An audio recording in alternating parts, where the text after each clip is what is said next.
And for me to be alive is something. It's a big thanks. 19-year-old Hassana Abdullahi and her 21-year-old sister Sadia both wear a gloomy expression. We're not using their real names for safety reasons. They live in Maraba, Nasarawa State, a suburb of the capital, Abuja. Sadia took her final exams last year, but her sister has not been able to go to school. I'm supposed to register for the examination or sit for the examination, but my dad was discouraged because of the security issue. So he now stopped me from writing it, saying I will come back, I will come over here, that's Abuja, and live with him. Maybe I may write external as an external student here. Then I take lecture with them.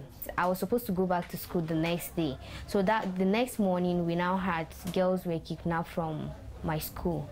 Boko Haram had attacked Hassana's school in Chibok, kidnapping more than 200 of her friends.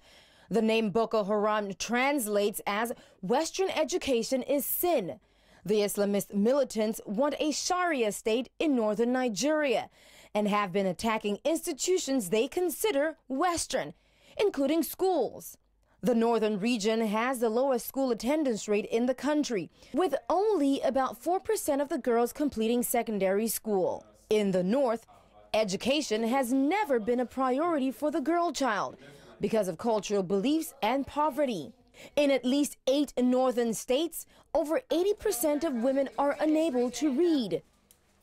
Miriam Algi runs the Ayahe Foundation, which is dedicated to keeping girls in schools. The situation is quite appalling when you think of it. You can see it everywhere with the amount of kids that you see on the street. It's a problem that has been left to manifest. If it probably had been tackled at the time where it was meant to be tackled, we wouldn't be here today.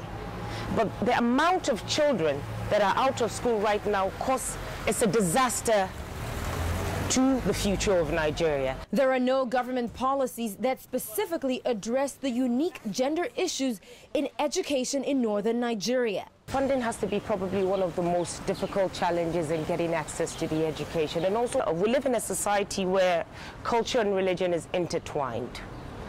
So breaking that barrier to making quality education accessible to these girls is one of the most difficult problems that we're facing.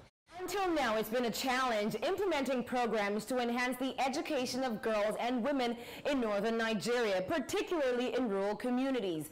But with the recent string of killings and kidnapping of schoolgirls by Islamist group Boko Haram, improving girl-child education may become all the more difficult. Adaure Achumba, Maraba. Know more about your world. eNCA.com